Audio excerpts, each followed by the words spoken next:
તો અમદાવાદના અમરાઈવાડીથી નીકળી છે કાવડ યાત્રા। 12 વર્ષથી અમરાઈવાડીથી કાવડ યાત્રા યોજવામાં આવે છે। 4000 જેટલા કાવડિયાઓ આ કાવડ યાત્રામાં જોડાયા છે। કાવડમાં ગંગાજળ લઈ પદયાત્રા નીકળી છે। અમરાઈવાડીના નાગરવેલ હનુમાનથી આ કાવડ યાત્રા નીકળી છે। અમરાઈવાડીથી ગાંધીનગરના અમરનાથ ધામ પહોંચશે। કાવડિયાઓ 55 કિલોમીટરની પદયાત્રા કરી ગાંધીનગર પહોંચશે। વધુ વિગતો સાથે સંવાદદાતા માનસી લાઈવ જોડાઈ ગયા છે। માનસી, અમદાવાદના અમરાઈવાડીથી આ કાવડ યાત્રા નીકળી છે। 12 વર્ષથી સતત આયોજન કરવામાં આવી રહ્યું છે આ કાવડ યાત્રાનો, કેવો માહોલ?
बम बम भोलेना नादथी जयघोषथी जे वातावरण छे ते शिवमय बनी गयुं छे।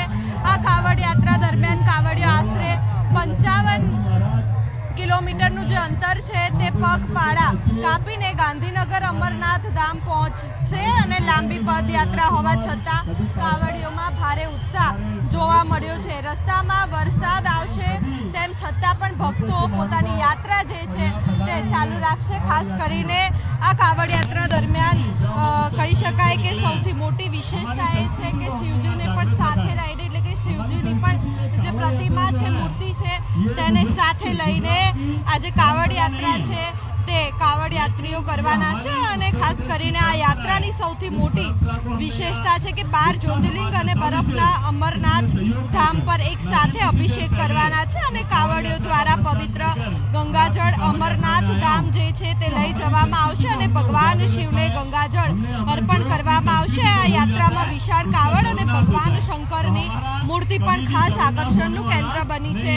મોટી કાવડ સાથે શિવ ભક્તો રસ્તા પર આગળ વધતા જોવા મળ્યા છે। ભક્તિ ગીતો અને જયઘોષની વચ્ચે નીકળેલી આ યાત્રાને પગલે માર્ગ પર ભક્તિમય જે માહોલ છે તે જોવા મળી રહ્યો છે। આપણી સાથે કેટલાક કાવડ યાત્રીઓ છે, તેમની સાથે વાત કરીશું। આપનું નામ? શું કહેશો, કાવડ યાત્રાની શરૂઆત કેટલી ભક્તિ, કેટલો ઉત્સાહ?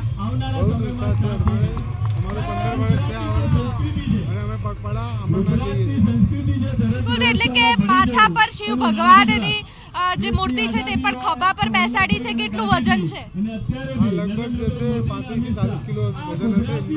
અહીંયાથી પગપાળા ત્યાં મંદિર સુધી જવાનું છે। એટલે કે તમામ જે કાવડ યાત્રીઓ છે તે આવી પહોંચ્યા છે। આપણી સાથે અન્ય પણ કાવડ યાત્રીઓ છે, ખાસ કરીને તેઓ પણ સૌથી મોટી શિવની જે પ્રતિમા છે તે લઈને આવ્યા છે, જેમાં ખાસ કરીને એક નાની શિવ ભક્ત છે, તેની સાથે વાત કરીશું। આપનું નામ? मीनाक्षी। जैसा मीनाक्षी। मीनाक्षी, कैसा लग रहा है भगवान शिव के साथ कावड़ यात्रा कर रहे हैं? बहुत अच्छा लग रहा है, बहुत एंजॉय मिलता है, बहुत मजा आती है हमें जाने में, बहुत अच्छा लग रहा है। बीच में बारिश आएगी तो कैसा लगेगा? बहुत अच्छा लगेगा, उसमें तो और मजा आती है, हम लोग को नाचते हुए जाते हैं, हम लोग डीजे के साथ कांवड़ यात्रा में जाते हैं। मैं 12 साल की हूँ। 12 साल के हो? कितने साल से ये कावड़ यात्रा कर रहे हो? हम बचपन से यहाँ कांवड़ यात्रा में आते हैं, हमारा बचपन से हम लोग कांवड़ यात्रा में आते जाते रहते हैं। बिल्कुल। तो आप शू कैशो? मेरा नाम सुनील जायसवाल है। मैं यहाँ पे हम लोग कांवड़ लेके जाते हैं पैदल, बहुत अच्छा लगता है, बहुत मज़ा आता है मैम। और हम लोग पैदल जाते हैं, बारिश आएगा तो और मज़ा आएगा, बारिश में और मज़ा आता है। हम लोग भीगते जाते हैं, फूल मस्ती में नाचते गाते जाते हैं, बाबा का दर्शन करते हैं, बाबा को जल अभिषेक करते हैं।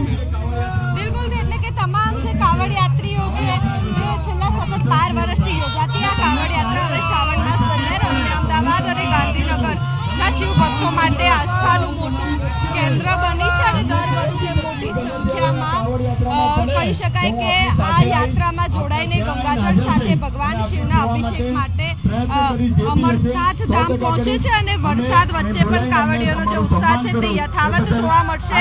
શ્રદ્ધા, ભક્તિ અને શિવ નામના જયઘોષ સાથે અમદાવાદથી શરૂ થયેલી આ 55 કિલોમીટરની કાવડ યાત્રા ગાંધીનગરના અમરનાથ ધામ પહોંચ્યા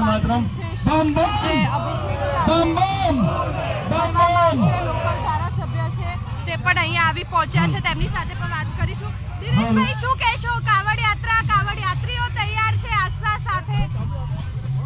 આ કાવડ યાત્રા એ ઉત્તર પ્રદેશમાં ગલીએ ગલીએ તમે જુઓ તો ખૂબ મોટો આ કાવડ યાત્રાનો ભગવાન ભોળેનાથને પ્રસન્ન કરવાનો આ જલાભિષેક લઈ જઈને અને અમરનાથ ગુજરાતમાં ગાંધીનગર પાસે આવેલા અમરનાથ ધામમાં જઈને અને આ વ્યવસ્થામાં ત્યાં કાવડીઓ એ ભરીને લાવતા હોય છે, જળ ભરીને લઈને અને આ વ્યવસ્થા વર્ષોથી ઉત્તર પ્રદેશમાં ચાલે છે।